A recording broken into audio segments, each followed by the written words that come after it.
The space around Kepler station looked peaceful, but Lihanna knew better. She sat in the small transport ship, watching the stars through the window. Her hands were steady, but her heart was beating fast. Today was the day she had been preparing for during the last 3 months. "Are you sure about this?" asked Captain Kim Minho through the radio. His voice sounded worried. "Once they take you, we can't help you." Hana touched the small device hidden in her neck. It felt warm against her skin. "I'm ready," she said. "Remember, you have to make it look real." The plan was simple but dangerous. The Valther Empire had been winning the war against humans for 2 years. Their ships were faster, their weapons stronger, and their technology was far beyond anything humans had. But humans had one thing the aliens didn't expect: the ability to think differently. 3 months ago, human scientists had discovered something important about Valther technology. The aliens used quantum computers that were very powerful but also had a weakness. They couldn't handle simple binary code very well. It was like trying to use a supercomputer to open a simple door. It worked, but it was clumsy. That's when Dr. Hana volunteered for the most dangerous mission in human history. She let the scientist replace parts of her nervous system with biosynthetic neural pathways. It was painful and risky, but it made her brain work like a computer. She could think in code and connect directly to computer systems. She became a living virus designed to get inside alien technology. "Valther ships detected," said the pilot. 3 of them coming fast. Hana looked out and saw the alien ships. They looked like giant crystals flying through space, beautiful but deadly. Their hulls glowed with a blue light that hurt to look at directly. "Remember the plan," Hana said to Minho. "Fight back, but not too hard. Make them think they're winning." The battle started quickly. The human ships fired at the Valther vessels, but their weapons barely scratched the alien shields. The Valther ships moved like dancers, avoiding most of the human attacks while returning fire with deadly accuracy. Hana's transport shook as energy blasts hit nearby. She could hear Minho shouting orders to his crew over the radio. "Fall back. Protect the civilian transport." But it was all an act. Minho was one of the few people who knew about Hana's real mission. To everyone else, she was just Dr. Lihanna, a computer scientist who was being evacuated from Kepler station. A Valther ship moved close to Hana's transport. She could see strange symbols glowing on its hull. Suddenly, a blue beam surrounded her ship. She felt a weird tingling sensation as the alien tractor beam grabbed them. "No," Minho shouted over the radio, but Hana could hear that he was acting. "We lost her." "The civilians." Hana's transport was pulled into the belly of the Valther ship. The metal walls around her changed from human gray to alien blue crystal. The air felt different too, thicker and with a strange smell like ozone. Alien soldiers came for her. They were tall, maybe 8 feet, with skin that looked like living crystal. Their faces were hard to read, but their eyes glowed with the same blue light as their ships. They moved smoothly, like they were floating instead of walking. One of them spoke, but not with its mouth. Hana heard the words directly in her head. "Human female. You will come with us." Hana acted scared, which wasn't hard because part of her really was scared. "Please don't hurt me," she said. "I'm just a scientist." The aliens didn't answer. They led her through corridors that seemed to be made of living crystal. The walls pulsed with light, and Hana could feel electricity in the air. Everything was connected. The ship wasn't just a machine, it was like a giant computer with the aliens as part of it. They brought her to a room that was clearly a prison cell, but unlike any human prison.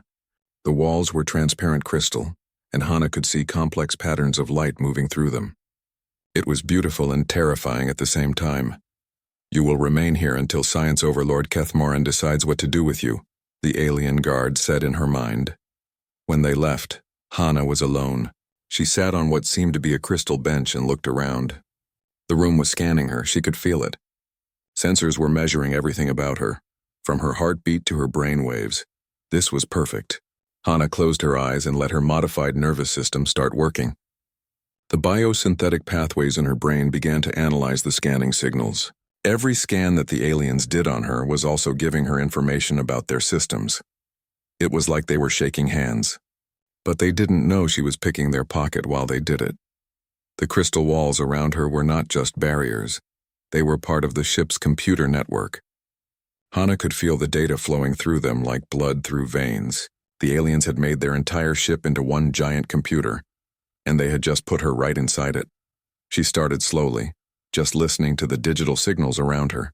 The Valthyr used quantum encryption, which was very advanced, but Hana's modified brain could process it differently than normal human computers. She wasn't trying to break the encryption.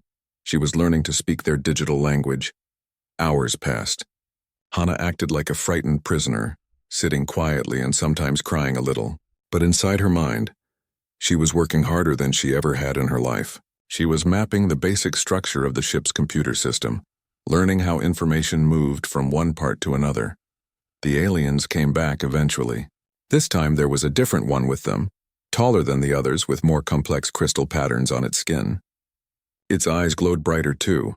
"I am Science Overlord Kethmoran," it said in her mind. Its mental voice was stronger than the others, more complex. "You are Dr. Lee Hana, specialist in human computer systems." Hana tried to look surprised. "How do you know that?" "We know many things about your species," Kethmoran said. "We have been studying you for a long time. You will help us understand human technology better." "I won't help you hurt my people," Hana said, trying to sound brave but scared. Kethmoran made a sound that might have been laughter. "You will help us whether you want to or not. But we prefer cooperation. Help us understand how humans think about technology, and we will treat you well." Hana pretended to think about it. "What kind of things do you want to know?" "Everything," Kethmoran said. "How you build your computers, how you protect your data, how you coordinate your fleets. In return, you may study our technology. Consider it an exchange of knowledge." It was exactly what Hana had hoped for. The aliens were so confident in their superiority that they were willing to let her study their systems. They thought human technology was so primitive that she couldn't possibly understand theirs well enough to cause any damage. They were wrong. I suppose I could answer some questions," Hana said carefully. "But I want to understand your technology too. As a scientist, I'm curious." "Excellent," Kethmoran said. "We will begin tomorrow. You will be given access to some of our basic systems. Perhaps seeing our superiority will convince you to cooperate fully." After they left, Hana allowed herself a small smile. The aliens had just agreed to let her study their technology from the inside. They had no idea that she was already 3 layers deep into their basic systems, and she had only been here for 1 day. This was going to be easier than she had thought. The hard part would be staying patient and not moving too fast. She had to let them think they were in control while she slowly took over their entire ship from within. Outside her crystal prison, she could hear the sounds of the alien ship traveling through space, heading toward their main fleet. Soon, she would be in the heart of the Valthyr Empire's military power, and they were taking her there willingly. The next morning, Science Overlord Kethmoran came to get Hana personally. She had spent the night carefully exploring the ship's basic computer systems while pretending to sleep. Every hour, she learned more about how the Valthyr technology worked. "Today you begin your education," Kethmoran said as crystal guards led her through the ship's corridors. "And ours as well." They brought her to a large room filled with floating displays and crystal computers. The walls showed star maps and data streams that moved like living things. Hana had to act impressed while secretly analyzing everything she saw. "This is our primary research laboratory," Kethmoran explained. "Here, we study the technologies of all species we encounter. Your human systems are interesting in their simplicity." Hana sat at a crystal desk that immediately began scanning her. "It's all so advanced," she said, making her voice sound amazed. "Our computers are nothing like this." "Indeed," Kethmoran said with pride. "Your binary systems are primitive, but they show creativity. We want to understand how humans can be effective with such basic tools." The alien brought up displays showing human computer code. Hana recognized some of it. Defensive programs from human ships and stations. The Valthyr had been capturing and studying human technology for months. "Tell me about this," Kethmoran said, pointing to a piece of code.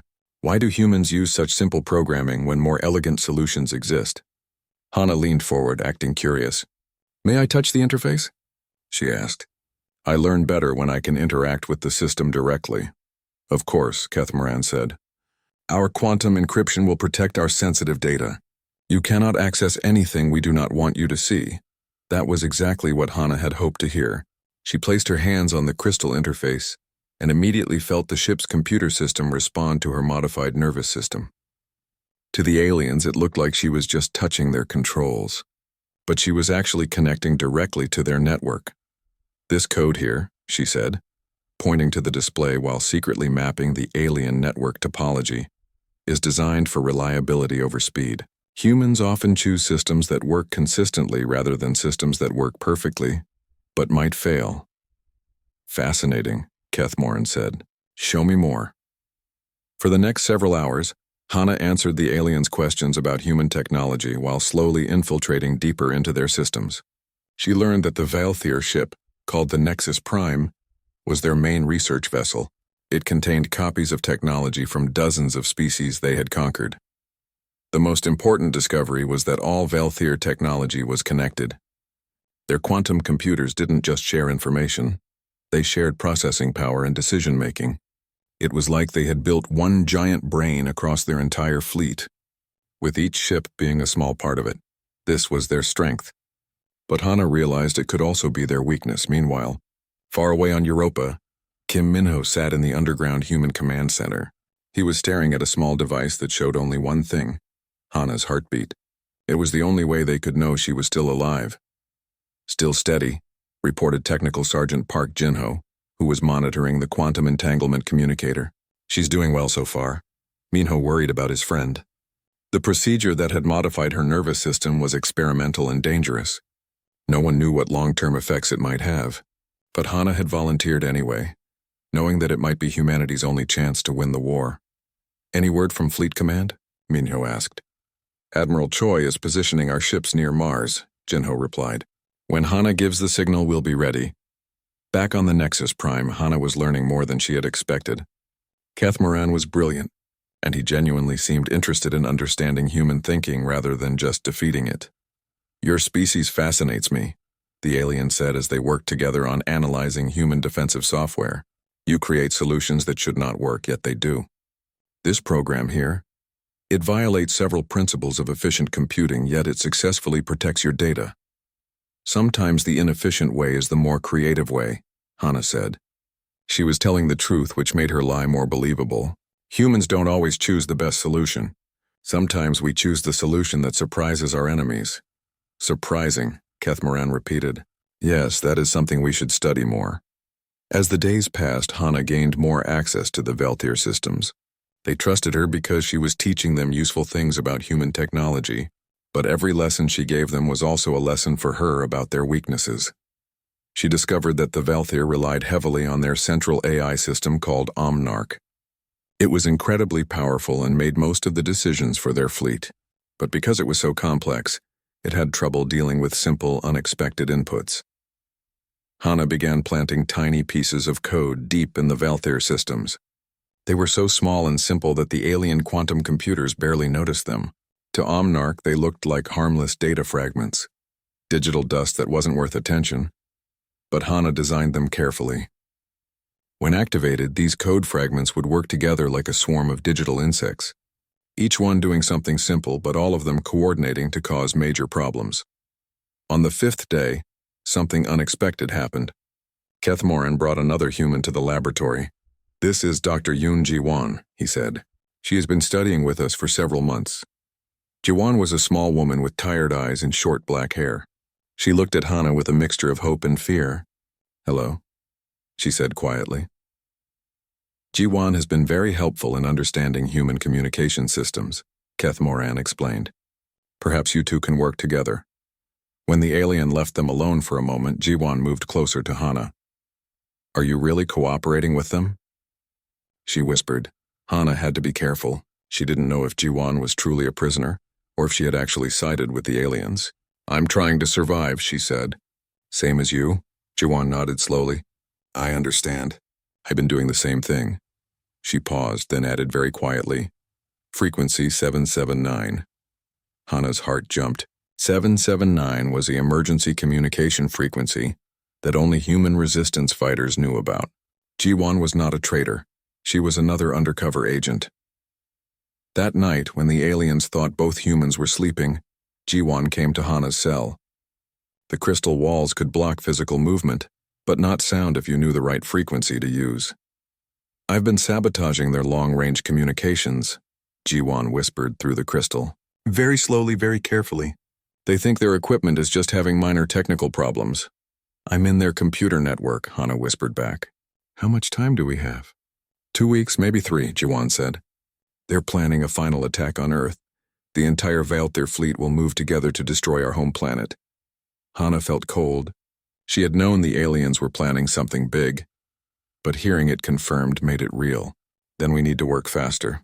What's the plan? Jiwan asked. We turn their greatest strength against them, Hana said. Their ships are all connected through Omnarch. If we can take control of their central AI, we can control their entire fleet. Is that possible? Jiwan asked. I think so, Hana said. But I need more access to their core systems. And I need you to keep disrupting their communication so they can't coordinate properly when things start going wrong. For the first time in days, Jiwan smiled. I can do that. The next morning, Hana approached Kethmoran with a new request. I want to understand more about your decision-making systems, she said. How do your ships coordinate with each other? The alien seemed pleased by her curiosity. You wish to study Omnarch? That is ambitious, but perhaps it would help you understand the superiority of our approach. I think it would, Hana said, and maybe I can help you understand why human ships sometimes make decisions that seem random to you. Kethmoran agreed to give her limited access to the edges of the Omnarch system. He thought it was safe because the AI was far too complex for a human mind to understand, let alone control. He was wrong about that too. As Hana connected to Omnarch for the first time, she felt like she was touching the mind of a god. The AI was vast and powerful, processing millions of calculations every second, but it was also rigid, following precise patterns that never changed. That rigidity would be its downfall. Hana began planting more code fragments, deeper in the system this time. Omnarch noticed them even less than the ship computers had. To an AI that thought in quantum probabilities and multidimensional equations, Hana's simple binary code was like background noise. But that background noise was about to become very loud indeed. 2 weeks had passed since Hana first connected to Omnarch. Every day she went deeper into the Valther central AI, while pretending to be fascinated by their technology. Kethmoran was pleased with her progress and gave her more access each day. You learn quickly for a human, the alien said as they worked together in the laboratory. Perhaps your species has more potential than we initially believed. Hana had learned to read some of the alien's body language. The way his crystal skin shifted colors showed his emotions. Right now he seemed genuinely happy, which made what she was doing feel worse. Kethmoran wasn't evil, he was just on the wrong side of a war. I'm trying to understand how you think about problems, Hana said. Your AI solves things in ways that human minds never could. Omnarch is our greatest achievement, Kethmoran said with pride. It connects all our ships, all our stations, all our worlds. Every decision is made with perfect information and logical precision. That was exactly the problem, Hana thought. Perfect systems were predictable systems. While they talked, Hana continued mapping Omnarch's structure. The AI was like a vast city made of data, with different districts handling different functions. There was a military section that controlled weapons and shields, a navigation section that managed ship movement, and a communications section that connected everything together. But the most important section was the core command center, where Omnarch made its major decisions. That's where Hana needed to place her most important code fragments. Could you show me how Omnarch makes tactical decisions? She asked. I'm curious about how it chooses between different strategies. Kethmoran hesitated for a moment. That is sensitive information. Of course, Hana said quickly. I understand if you can't share military secrets. I was just thinking about how different it must be from human decision-making. Well, Kethmoran said, perhaps a limited demonstration would be educational. He gave her access to a simulation module where Omnarch practiced battle scenarios. To him, it was just a training program. To Hana, it was a direct path to the AI's core combat systems. She spent hours studying how Omnarch analyzed battles, learning its patterns and preferences. The AI was incredibly sophisticated, but it always followed logical rules. It never did anything truly random or unexpected. That gave Hana an idea for her virus code. Instead of trying to break Omnarch systems, she would teach them to make different choices. Small changes in decision-making that would add up to big problems when the real battle started. Meanwhile, Jiwan was doing her own work. She had gained access to the ship's communication arrays by convincing the aliens that she was helping them understand human radio frequencies. In reality, she was planting interference patterns that would disrupt Valthyr coordination at critical moments. "How are you doing with Omnarch?" Jiwon whispered through the crystal wall that night. "I'm in the tactical systems," Hana whispered back. "But I need to reach the core command functions. That's where I can do real damage." "Be careful," Jiwon said. "I overheard something today. They're planning to start the attack on Earth in 5 days." 5 days. Hana felt panic rise in her chest, but she forced it down. Panic would make her sloppy, and she couldn't afford mistakes now. The next day, she approached Keth Moran with her most dangerous request yet. "I want to understand how Omnarch coordinates your entire fleet," she said. "How does one AI control so many ships across such vast distances?" Keth Moran's crystal skin shifted to deeper blue colors. He was suspicious. "Why do you ask this?" Hana had prepared for this question. "Because human fleets have trouble coordinating," she said. "Our ships often work at cross purposes because our commanders can't share information quickly enough. If I understand your solution, maybe I can help humans coordinate better after the war." "After the war?" Keth Moran asked. "When you've won," Hana said, trying to sound resigned. "I assume you'll want human colonies to be well organized and efficient." This seemed to satisfy the alien. "Yes, that is logical. Very well. I will show you the fleet coordination protocols, but only the basic structures, you understand?" Even the basic structures were more than Hana had dared hope for. Keth Moran connected her to Omnarch's fleet management systems, and suddenly she could see the entire Valthyr war machine spread out before her.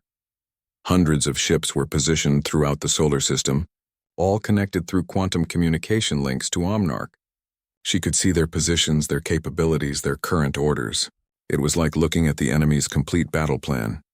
But more importantly, she could see how Omnarch controlled them all. The AI sent commands through a complex network of relay stations and communication nodes.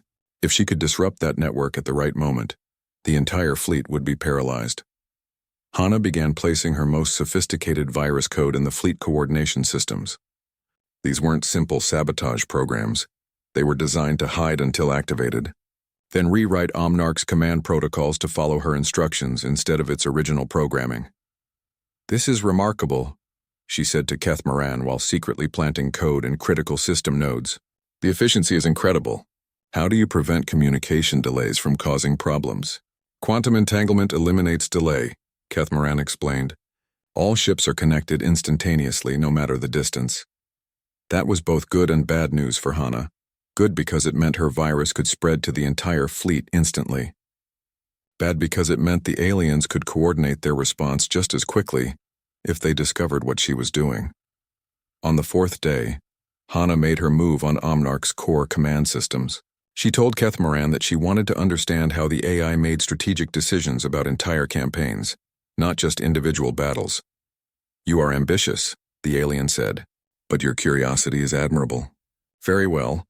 I will grant you limited observation access to the Strategic Planning Core." Limited access was all Hana needed. The moment she connected to Omnarch's core, she felt the full power of the alien AI surrounding her consciousness. It was like standing in the center of a hurricane made of pure thought. But Hana's modified nervous system was designed for this. While her human mind observed and learned, her biosynthetic neural pathways went to work, planting the most important virus code of all, a program that would give her direct control over Omnarch's decision-making processes. The code was disguised as a minor efficiency subroutine, designed to optimize resource allocation during complex operations. Omnarch accepted it without question because it appeared to make the AI slightly more effective at its job. "I think I understand now," Hana said when she disconnected from the core systems. "Your AI doesn't just coordinate your ships, it thinks for them." "Precisely," Keth Moran said. "Individual ship commanders can override Omnarch in emergencies, but normally they simply carry out its instructions. This eliminates human error and ensures optimal performance." It also eliminated the possibility of independent action when Omnarch was compromised. But Hana didn't mention that night. She sent a coded message to Jiwon through the quantum entanglement communicator hidden in her neck. The message was simple: "Ready tomorrow." Jiwon's response came back just as simply: "Confirmed. All human fleets in position." On the 5th day, the Valthyr fleet began moving toward Earth. Hana could see it happening through the laboratory displays as Omnarch coordinated the massive operation. Hundreds of ships were converging on humanity's home system, preparing for what the aliens believed would be the final battle of the war. Kethmaran was excited. "Today you will see Velthir's strategic superiority in action," he told Hana. "Observe how perfectly our fleet moves together." "It's incredible," Hana said, and she meant it. The coordination was flawless, with ships moving in perfect formation across millions of kilometers of space. It was beautiful and terrifying at the same time. But beauty could be turned into chaos with the right touch. As the Velthir fleet approached the outer planets of the solar system, Hana activated the first stage of her virus. Deep inside Omnarch's systems, her code fragments began connecting to each other, forming a hidden network within the alien AI. The changes were subtle at first. A few ships received slightly different navigation instructions. Some communication relays experienced minor delays. A handful of weapon systems ran unnecessary diagnostic checks. Kethmaran noticed some of the irregularities. "Curious," he said, studying the displays. "There appear to be minor system anomalies across the fleet. Is that unusual?" Hana asked innocently. "Somewhat," the alien replied, "but not concerning. Omnarch is likely optimizing its performance for the upcoming battle. The AI sometimes makes small adjustments that seem random but serve a larger purpose." Hana nodded as if that made sense, while secretly preparing to activate the second stage of her virus. Soon those small adjustments would become big problems. The Velthir fleet was almost in position for their final attack on Earth. Human ships were moving to intercept them, looking desperate and outmatched. From the aliens' perspective, everything was going according to plan. They had no idea that their perfect coordination was about to become their greatest weakness. The battle for Earth was about to begin. Through the laboratory displays, Hana watched as the massive Velthir fleet moved into attack formation near Mars' orbit. Their ships looked like a swarm of glowing crystals against the black of space, beautiful and deadly. Fleet Admiral Kang Hyunwoo led the human defense force, and his ships looked tiny compared to the alien fleet. From space, it appeared to be humanity's last desperate stand. The Velthir had more ships, better weapons, and superior technology. According to every logical calculation, the humans should lose badly. Kethmaran stood beside Hana, watching the displays with satisfaction. "Your species fights bravely," he said. "But courage cannot overcome such technological superiority." "I know," Hana said quietly. She had to act like a defeated prisoner watching her people's doom. Inside, her heart was racing with anticipation. The first shots of the battle rang out as human ships opened fire on the Velthir fleet. Laser beams and missile trails created bright lines across the darkness. The alien ships' shields glowed as they absorbed the attacks, barely affected by the human weapons. "Observe how efficiently Omnarch coordinates our response," Kethmaran said. "Each ship knows exactly where to be and what to do." On the displays, Hana could see the AI's commands flowing through the fleet communication network. Omnarch was directing hundreds of ships with perfect precision, treating the battle like a complex mathematical problem to be solved. That was exactly what Hana had been counting on. She activated the second stage of her virus. Deep inside Omnarch's quantum processors, her hidden code network suddenly expanded. The small fragments she had planted over the past weeks began connecting and multiplying, spreading through the AI's systems like digital wildfire. At first, nothing seemed to change. The Velthir ships continued their coordinated attack, their weapons cutting through human defensive lines, but Hana could see small glitches beginning to appear in their formation patterns. "What is that?" Kethmaran asked, pointing to a display that showed several Velthir ships moving slightly out of position. "Maybe they're adjusting their formation," Hana suggested, trying to hide her excitement. The alien frowned, his crystal skin shifting to darker colors. "Omnarch does not make such adjustments during active combat. These movements serve no tactical purpose." More ships began showing irregular behavior. Some fired their weapons at empty space. Others activated their shields unnecessarily. A few even started turning away from the battle for no apparent reason. Captain Osora, leading a squadron of human fighters, was the first to notice the changes. "Admiral," she reported over the radio, "the alien ships are acting strange. They're not coordinating like they usually do." Admiral Hyunwoo had been briefed about Hana's mission, but even he was surprised by how quickly things were happening. All units be ready to exploit any opportunities, he ordered. But stay alert, this could be a trap. It wasn't a trap. On the Nexus Prime, Kethmaran was becoming increasingly agitated as more and more Valthyr ships began malfunctioning. This cannot be happening, he said, working frantically at his crystal controls. Omnarch is the most sophisticated AI ever created. It does not make errors like this. Hana watched him struggle while secretly activating the third stage of her virus. This time the effects were much more dramatic. Across the Valthyr fleet, weapon systems began shutting down randomly. Shield generators flickered on and off. Navigation computers started sending ships in circles. Worst of all, the communication links between ships began failing, leaving many vessels isolated and confused. It's spreading, Kethmaran said with growing panic. Whatever is affecting Omnarch is getting worse. He was right. Hana's virus was designed to feed on itself, growing stronger as it spread through the AI systems. Every time Omnarch tried to fix the problems, the virus learned from its response and adapted. On the human side, Captain Sora was having the time of her life. "Admiral, you need to see this," she reported. "The big alien ship just fired on its own escort vessels." Indeed, one of the Valthyr dreadnoughts had mistakenly identified nearby friendly ships as enemies and opened fire on them. Other alien ships were flying into asteroids or simply shutting down completely. But the most dramatic effect was yet to come. Hana activated the final stage of her virus, the one that would give her direct control over Omnarch's command functions. Suddenly, she felt the vast artificial intelligence respond to her thoughts. It was like holding the reins of a massive, unruly animal. Through Omnarch, she could sense every ship in the Valthyr fleet, every weapon, every system. Now, she whispered to herself, working through Omnarch's command protocols, Hana began issuing new orders to the alien fleet. She commanded their weapons to target Valthyr ships instead of human ones. She ordered their shields to protect human vessels. She turned their navigation systems against them, sending whole squadrons flying away from the battle. Kethmaran stared at the displays in complete shock. "This is impossible," he said. "Our ships are fighting each other. Omnarch is commanding them to attack their own fleet. Maybe there's a malfunction in the AI?"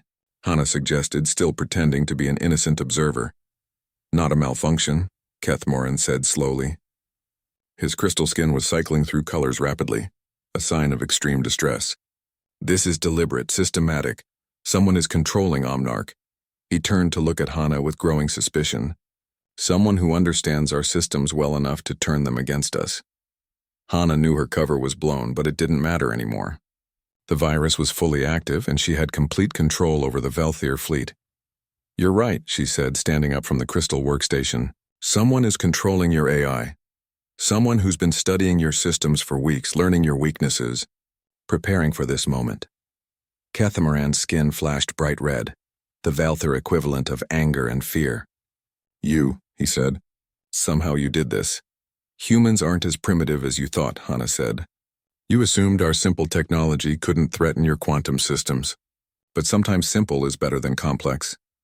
Through Omnarch, she could feel the entire Valthyr fleet falling apart. Ships that had been perfectly coordinated minutes ago were now complete chaos. Some were firing on each other, others were flying away from the battle.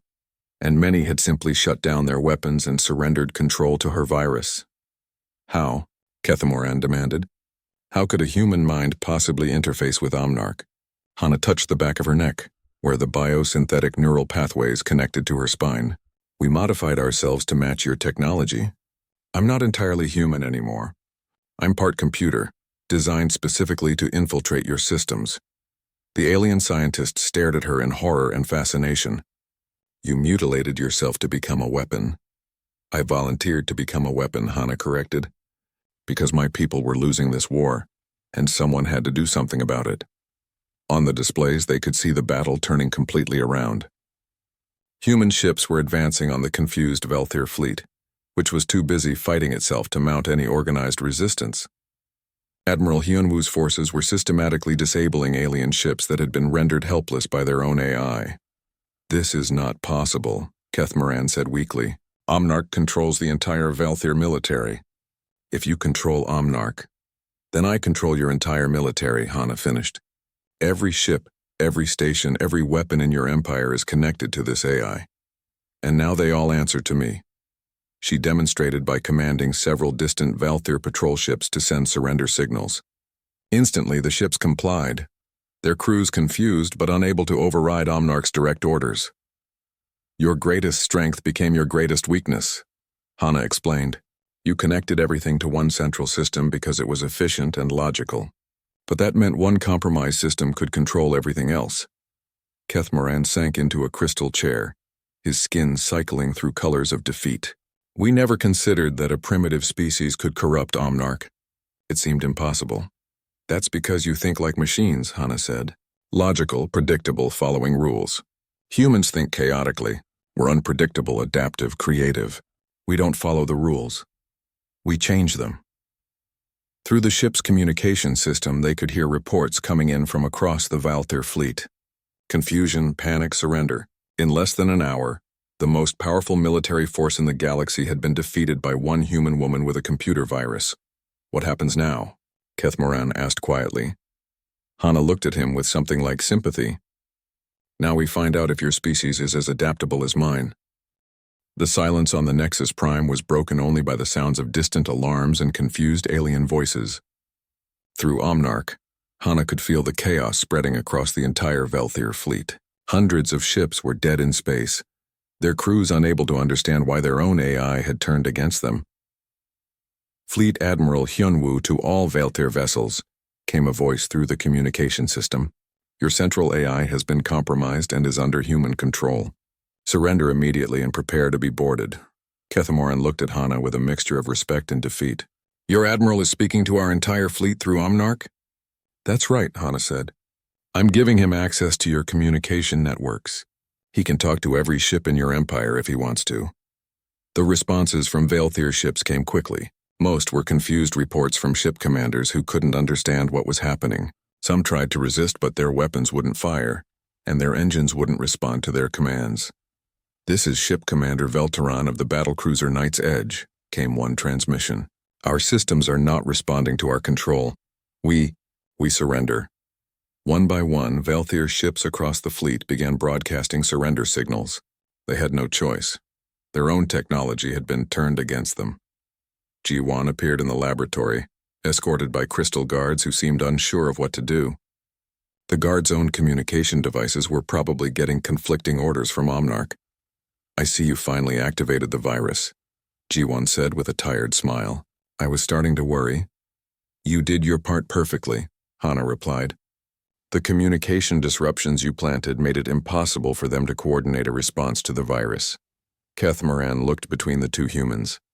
"You were both working together from the beginning?" "Not just us," Hana said.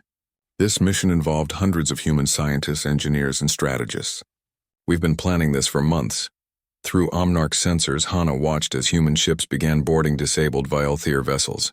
The process was surprisingly peaceful, most alien. Crews were too confused and demoralized to resist. Admiral Hyunwoo's flagship approached the Nexus Prime. "Dr. Lee," his voice came through the ship's communication system. "This is Admiral Hyunwoo. Are you safe?"